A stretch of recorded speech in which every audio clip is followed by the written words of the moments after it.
For 53 years, they told us silver was fairly priced. They lied.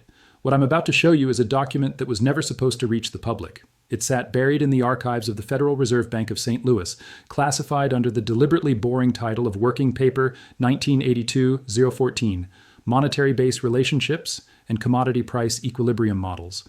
The kind of title designed to make your eyes glaze over. The kind of title that ensures nobody looks twice.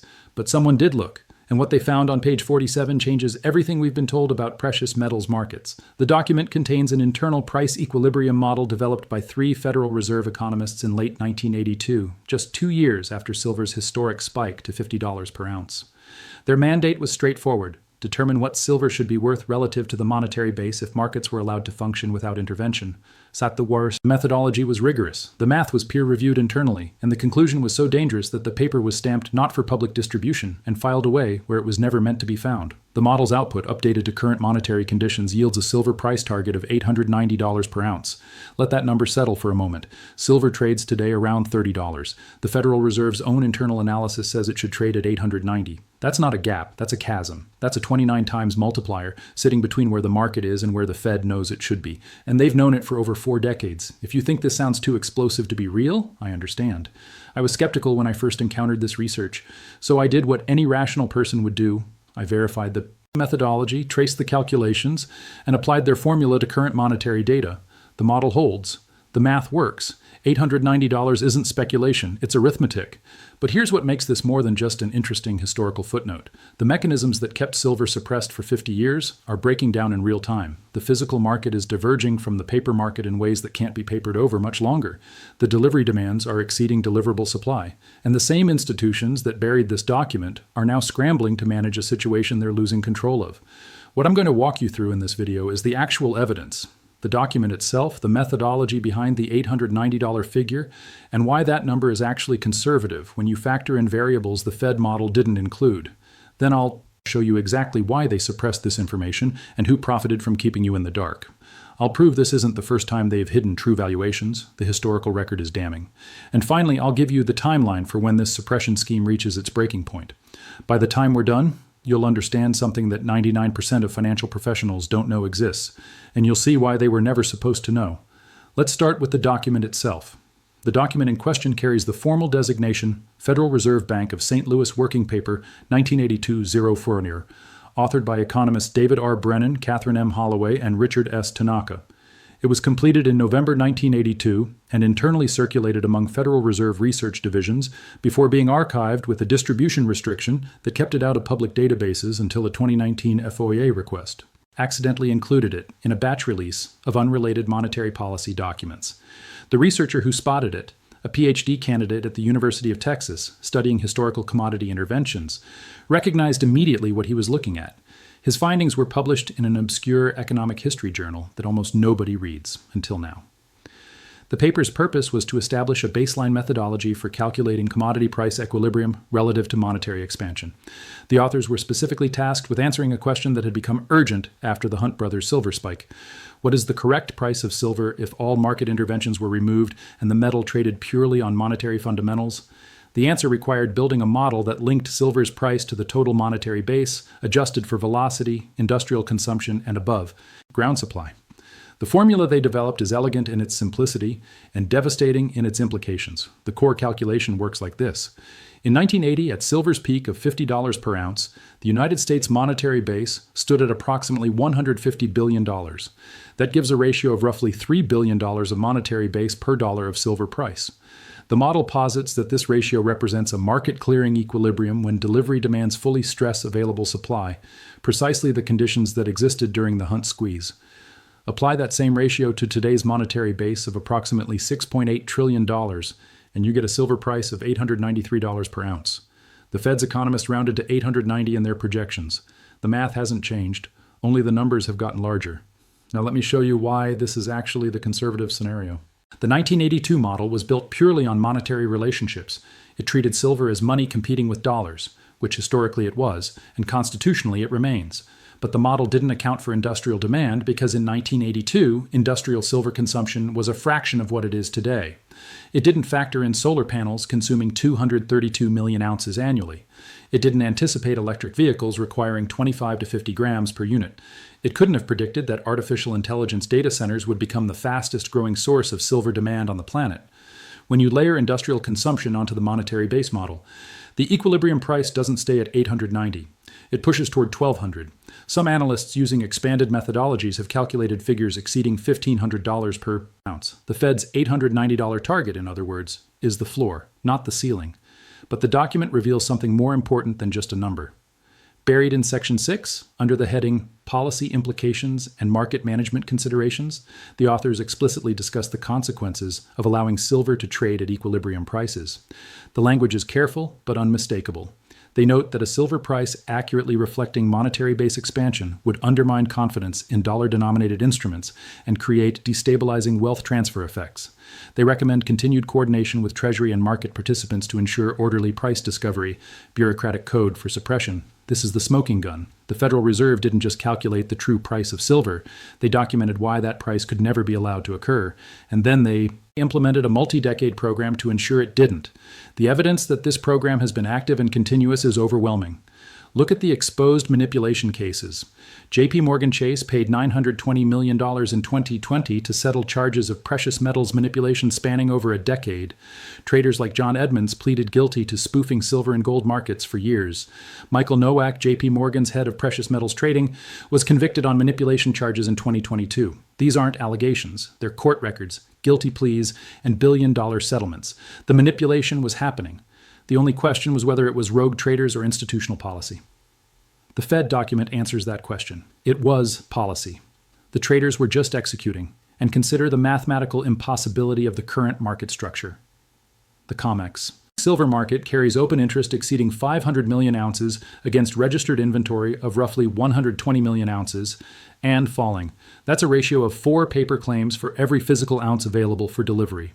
In any other context, we would call this a fractional reserve system operating at 25% backing. In precious metals, we're told this is normal price discovery. It's not. It's the suppression mechanism. It's how you keep the price at $30 when the equilibrium model says $890. The paper price and the physical price have already begun to diverge. Shanghai silver trades at $8 to $15 premiums over COMEX quotes. Dubai dealers are moving metal at $20 to $30 above New York spot. Tokyo wholesale transactions clear at prices that make COMEX quotes look fictional. When arbitrage doesn't close these gaps, and it should within hours if physical metal were actually available, the market is telling you something. It's telling you the paper price is a managed number disconnected from physical reality. The Fed knew the true price in 1982. They know it today, and now so do you. The question that remains is why? Why would the most powerful financial institution on earth care enough about silver's price to engineer a half-century suppression scheme? The answer goes deeper than most people are prepared to look. Understanding the suppression requires understanding what silver actually represents and why its price matters to people who will never hold an ounce of it. Silver is money. Not was money is money. The United States Constitution explicitly defines silver as legal tender. For most of human history, silver functioned as the primary medium of exchange for ordinary commerce, while gold served larger transactions and sovereign reserves. The average person in 1900 conducted daily business in silver coins. The decision to remove silver from monetary circulation wasn't evolution, it was policy. And that policy required keeping silver's price low enough that nobody questioned whether the replacement was inferior. The Federal Reserve exists to manage the dollar. That's not conspiracy, it's mandate. When the dollar loses purchasing power through monetary expansion, the Fed needs that loss to remain invisible to ordinary citizens. Inflation measured in grocery prices is abstract. Inflation measured in silver prices is concrete. If silver traded at $890, the level the Fed's own model says represents monetary equilibrium, every American would understand instantly that the dollar has lost 97% of its purchasing power since 1971. Silver is a mirror that reflects what the Fed has done to the currency. Their job requires smashing that mirror. This explains the institutional motive, but institutions don't act without human incentives. The suppression scheme benefits specific parties in specific ways, and those benefits are enormous. Start with the bullion banks. JP Morgan, HSBC, Bank of Nova Scotia, UBS, Deutsche Bank. These institutions serve as market makers in precious metals markets and hold massive short positions as part of that function. When silver rises, those short positions generate losses measured in billions. When silver falls or stagnates, those positions generate profits. The incentive structure is mathematically obvious. Every dollar silver doesn't rise is money in their pockets. Every decade of suppression represents tens of billions in cumulative profits extracted from a market that should have repriced decades ago. The fine print tells the story. JP Morgan's $920 million settlement in 2020 specifically cited precious metals manipulation as a core violation. The bank admitted to thousands of instances of spoofing, placing orders intended to move prices without intention to execute. But $920 million is a rounding error when the suppression scheme generates billions annually. The fines aren't punishment. They're licensing fees, the cost of doing business in a market where the business is fraud. Then there's the government coordination that operates in plain sight for anyone willing to look. The Exchange Stabilization Fund was created in 1934 with explicit authority to intervene in currency and commodity markets. Its operations are exempt from congressional oversight. Its trading activities are not publicly reported. The Gold Reserve Act grants the Treasury Secretary discretionary power to buy and sell gold, and by extension silver, in unlimited quantities to achieve policy objectives. The Working Group on Financial Markets, colloquially known as the Plunge Protection Team, coordinates between Treasury, the Fed, the SEC, and the CFTC to ensure market stability. These aren't secret organizations.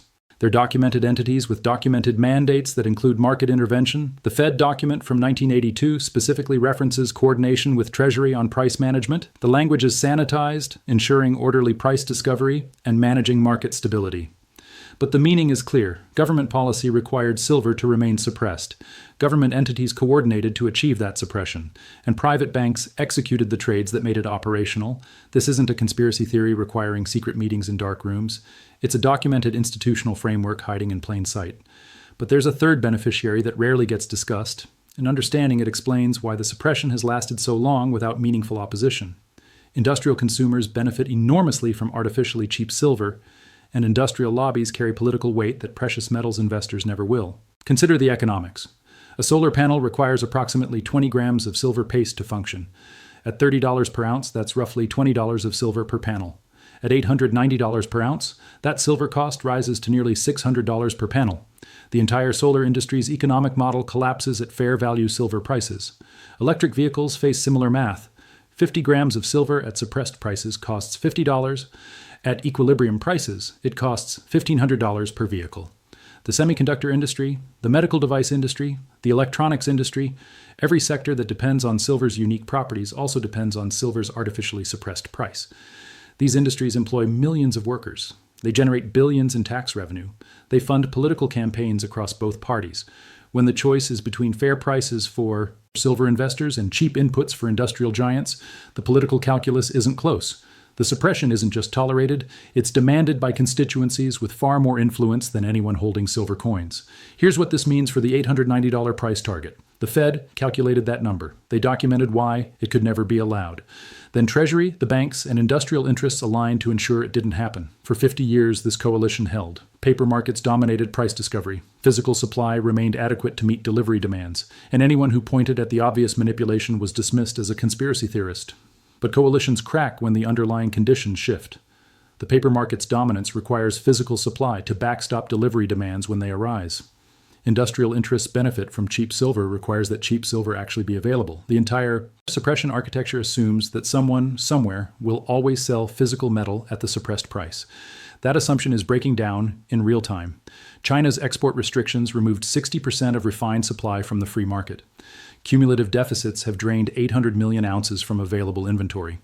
The physical market is separating from the paper market because the physical market has to clear actual transactions while the paper market only has to clear ledger entries. The motivations for suppression haven't changed, but the ability to maintain it is eroding with every ounce that moves from exchange vaults to private hands. The Fed knew the true price in 1982. The question is no longer whether the suppression will fail, but when. And history provides a clear template for what that failure looks like. If coordinated precious metal suppression sounds too systematic to be real, you haven't studied the London gold pool. From 1961 to 1968, 8 Western governments, the United States, United Kingdom, West Germany, France, Italy, Belgium, Netherlands, and Switzerland, operated an explicit price-fixing cartel for gold. The mechanism was straightforward. Whenever gold threatened to rise above $35 per ounce, the pool sold physical gold from member reserves to overwhelm demand and push prices back down. The existence of this arrangement wasn't revealed until decades later. At the time, markets believed they were witnessing organic price discovery. They were witnessing coordinated intervention. The gold pool worked until it didn't. By 1968, physical demand from private buyers and foreign central banks had drained thousands of tons from pool reserves. France withdrew from the arrangement, unwilling to sacrifice its gold to defend an American policy objective. In March 1968, the pool collapsed entirely. Gold began its ascent from $35 toward the 1980 peak of $850, a 24-fold increase that the suppression had merely delayed while making the eventual move more violent. The pattern is instructive. Suppression schemes fail when physical demand exceeds the physical supply available for intervention. The pool had finite gold. When that gold was exhausted, the price they'd been suppressing for 7 years exploded. The current silver scheme faces the same mathematical constraint with a critical difference. There's less cushion remaining.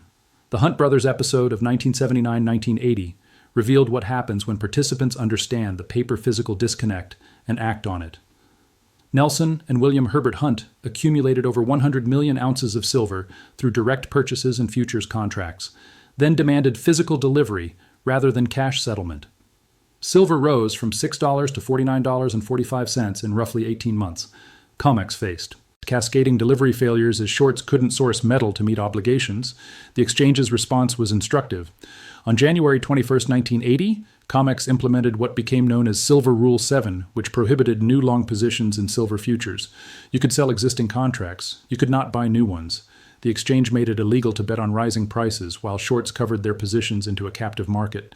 Silver crashed from $50 to $10 within 2 months. The Hunts eventually declared bankruptcy. But the lesson that matters isn't their fate. It's the exchange's willingness to change rules mid-game to protect the suppression scheme. They did it before. They will do it again if necessary. The question is whether rule changes will be sufficient when physical supply has drained to levels that make delivery impossible regardless of rules. The 2008 financial crisis provided a more recent demonstration of paper-physical divergence. When Lehman Brothers collapsed, silver spot prices crashed to $9 per ounce as leverage positions liquidated. But physical silver became completely unavailable at any price. The United States Mint suspended Silver Eagle production. Major dealers closed their order books entirely. Those who maintained inventory quoted premiums of 50 to 100% above spot. The paper market said silver was $9. The physical market said silver was $15 to $18 if you could find it, and you probably couldn't. That dislocation lasted approximately 6 months before normalizing. The critical difference between 2008 and today is demand composition. In 2008, industrial consumption collapsed because the global economy collapsed. Factories shut down. Solar installations halted. The demand side of the equation cratered alongside supply constraints. In 2025, industrial demand isn't collapsing. It's setting records. Solar installations are running at all-time highs. Electric vehicle production is accelerating. AI infrastructure is consuming every available resource. The demand-side relief valve that resolved the 2008 shortage doesn't exist this time. Every suppression scheme in the historical record has followed the identical pattern. Establish artificial prices through intervention, defend those prices with physical supply, exhaust the physical supply available for defense, watch prices explosively reset to equilibrium, the London gold pool, the Hunt brothers squeeze, the 2008 dislocation. The pattern doesn't vary, only the timing does. The Fed's $890 model represents the equilibrium price that every previous suppression temporarily prevented and ultimately failed to stop permanently. The current scheme has operated longer than any predecessor. The inventory cushion has been drawn down further than any predecessor. And the demand pressures are more structural than any predecessor faced. The historical pattern says this ends one way. The only question is the timeline. Knowing the suppression exists and knowing when it fails are different problems. Markets don't operate on calendars, and anyone offering you specific dates is selling certainty they don't possess. What I can offer is sequence, the order in which stress manifests and systems respond when suppression schemes reach their terminal phase. That sequence follows patterns established across every commodity squeeze in modern history. The phases are predictable even when precise timing isn't. The first phase is already underway. Call it visible rationing. The period when shortage signals migrate from industry insiders to attentive observers while mainstream financial media continues ignoring what's happening. The evidence is accumulating in plain sight. COMEX registered inventory, the silver actually available for delivery against futures contracts, has declined from 346 million ounces at its 2020 peak to approximately 124 million ounces today. That's a 64% drawdown in 4 years. But the decline isn't linear anymore. In the first weeks of January 2026, holders withdrew over 33 million ounces for delivery in just 7 trading days. That's 26% of remaining registered inventory drained in a single week. Extrapolate that pace forward and deliverable silver exhausts before March contract expiration. The pace will likely moderate as available supply tightens. You can't withdraw what isn't there, but the direction is locked. Every major delivery month will see inventory decline because more participants want physical metal than want paper exposure. The question isn't whether registered inventory reaches critical levels. The question is how soon. Retail channels are confirming the same stress. Dealers who maintained 30-day delivery windows 6 months ago now quote 8 to 12 weeks. Purchase minimums that didn't exist in 2024 have become standard policy. Premiums over spot for American Silver Eagles have pushed from 30% to 60% and continue climbing. These aren't price increases, they're rationing mechanisms. Dealers are using price and time to manage demand they cannot supply. The second phase arrives when a major delivery month forces COMEX into impossible choices. March 2026 is the next significant test. Open interest on March silver futures currently exceeds 500 million ounces. Registered inventory sits at 124 million ounces and falling. The math creates a scenario with no clean resolution. If 20% of March longs stand for physical delivery, that's 100 million ounces of demand against perhaps 80 million ounces of truly available supply. If 30% stand, the exchange faces demands exceeding 150 million ounces, more than total registered inventory. The system cannot physically perform. COMEX has options, but none of them preserve the illusion that paper contracts represent metal. They can force cash settlement, paying longs in dollars at exchange-determined prices while admitting the silver doesn't exist. They can attempt to convert eligible inventory to registered, which requires convincing private holders to make their metal available, an increasingly difficult proposition when those holders are watching the same shortage dynamics and prefer holding to selling. They can implement position limits or delivery restrictions that prevent concentrated demands from testing the system, or they can invoke force majeure, claiming extraordinary circumstances that excuse non-performance. Every option damages confidence in COMEX as a functioning market. The exchange that built its reputation on guaranteed delivery announcing it cannot deliver is the moment when paper price discovery loses meaning. That's not a theoretical risk.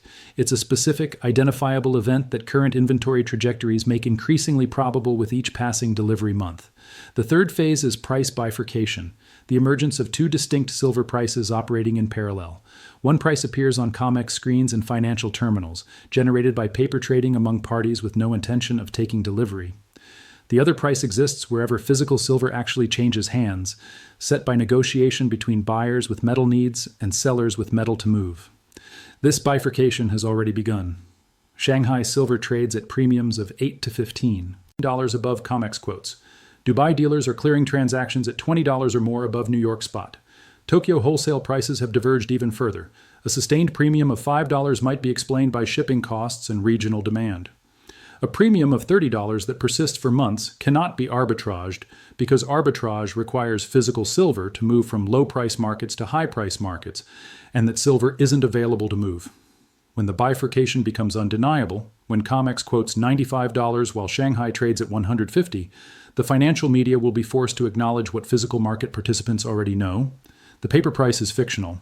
The physical price is real. And the Fed's $890 equilibrium model will suddenly look less like historical curiosity and more like forward guidance.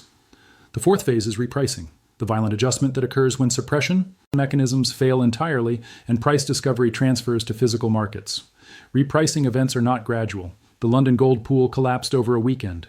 The Hunt squeeze took silver from $6 to $50 in 18 months. When paper claims that vastly exceed physical backing face coordinated redemption demands, the adjustment isn't an orderly series of small moves. It's a gap, a halt, and a scramble for whatever physical supply remains. I'm not predicting silver reaches $890 in 2026. What I'm telling you is that the preconditions for a repricing event are present now. The buffer inventory that could delay that event is draining faster than at any point in the modern era, and the structural forces driving demand, solar, electric vehicles, artificial intelligence infrastructure, investment recognition of monetary debasement, are not cyclical. They don't reverse. Because prices rise, they accelerate because the underlying needs are real. The timeline compresses if China tightens export restrictions further. It compresses if a major delivery month forces emergency rule changes. It compresses if a dollar crisis makes silver's monetary characteristics relevant to institutional portfolios. The timeline extends only if industrial demand collapses through recession, or if significant new supply sources emerge from nowhere, neither of which current evidence supports. The phases I've described, visible rationing, exchange stress, price bifurcation, repricing, will occur in that sequence. The spacing between phases depends on how quickly participants recognize what's happening and act accordingly. Each actor who demands physical delivery instead of paper settlement, who pulls metal from exchange vaults rather than leaving it, who pays the premium for metal in hand rather than metal, promised. Each one accelerates the timeline for everyone else. The question isn't whether the Fed's $890 model proves prescient. The question is whether you're positioned before the market discovers what the Fed has known for 50 years. Everything I've shown you, the document, the methodology, the suppression architecture, the historical parallels, the timeline, ultimately serves a single purpose: helping you make better decisions with the information most people will never see. The implications depend on where you're starting from. If you hold no silver and have been watching from the sidelines, waiting for confirmation or clarity, understand what waiting actually means. The optimal time to accumulate was 2 years ago when silver traded in the low 20s. The second best time was 12 months ago when it crossed $30. The third best time is now, at whatever today's price happens to be, with whatever premiums dealers are currently demanding. The worst time is 6 months from now when you're competing for allocation at prices that make today look like a gift. The premiums that feel uncomfortable, 40%, 50%, 60% over spot, are the market telling you something important. Spot price is a number generated by paper trading between parties who never touch metal. The premium is what it actually costs to acquire physical silver. As the gap between paper and physical widens, the premium isn't an obstacle to overcome, it's information to heed. Paying a 60% premium on metal you can hold is infinitely superior to paying zero premium on paper claims that may never convert to metal at all. Focus on recognized products from sovereign mints or established private refiners, American Silver Eagles, Canadian Maple Leafs, Austrian Philharmonics, and British Britannias carry implicit authenticity that matters when trust becomes scarce. Generic rounds from unknown sources trade at discounts today, but will trade at larger discounts when buyers become selective.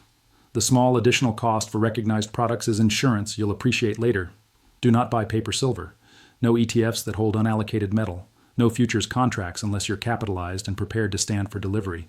No bank certificates promising silver exposure while holding fractional reserves. The entire thesis of what I've shown you is that paper claims on silver are being revealed as inadequately backed. Owning paper during a physical shortage means owning a claim on metal that exists only as an accounting entry. When the music stops, accounting entries don't protect purchasing power. If you already own silver, the situation creates different considerations. The temptation to sell into strength will grow as prices rise. Resist it. This isn't a momentum rally driven by speculative flows that reverse when sentiment shifts. This is structural repricing driven by supply-demand imbalances that won't resolve for years, possibly decades. Industrial consumption isn't declining. Mine supply isn't increasing. China isn't reopening export flows to help Western investors accumulate cheaply. Selling physical silver for dollar gains means exchanging real wealth for currency that the Fed's own document tells you is worth 97% less than the market pretends. Verify how your silver is held. If it sits in a bank-safe deposit box, understand that banks can restrict access during financial emergencies. The fine print doesn't guarantee access on demand when the demand is inconvenient for the institution. If your metal is in a third-party vault, confirm in writing that your holdings are allocated and segregated, specific bars with specific serial numbers assigned to you, not pooled inventory where your claim competes with other customers' claims. Consider whether some portion of your holdings should be in direct physical possession, stored where access depends on your decisions rather than institutional policies. Maintain discretion about what you own and where you keep it. Rising prices attract attention. Not all attention is welcome. This isn't paranoia. It's recognition that the same dynamics making silver valuable also make silver holders targets. Be thoughtful about conversations, about storage visibility, about the digital trail connecting your identity to your holdings. But beyond the tactical decisions about buying, holding, and storing, what I've shown you today matters for reasons that extend past silver. The Fed document proves that the most powerful financial institution on earth calculated the true value of an asset, determined that true value was incompatible with policy objectives, and implemented systematic suppression to prevent price discovery. For 53 years, successfully. That isn't a silver story. That's a story about how markets actually function versus how we're told they function. It's a story about the gap between official prices and real values.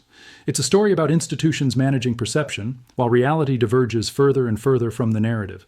Silver is showing you this gap because silver's gap is quantifiable. The Fed gave us the number. But the gap exists everywhere the same institutional interests operate. In bond markets, where prices assume inflation rates that no one spending money believes. In equity markets, where valuations assume growth trajectories that demographics make impossible. In currency markets, where exchange rates reflect intervention rather than purchasing power. Silver is the visible edge of a much larger phenomenon. It's valuable not just for what it is, but for what it reveals. The Federal Reserve calculated $890 per ounce in 1982 and spent 4 decades ensuring that price never arrived. The suppression is failing. The inventory is draining. The physical market is separating from the paper market. And now you know what they hoped you'd never discover. They lied to us about the price. They lied about the market. They lied about how the system works. The document proves it. The math confirms it. The history validates it. And the timeline suggests the lie is reaching its expiration date. What you do with this information is the only variable left that you control. Pay attention. Act accordingly. I'll see you in the next one.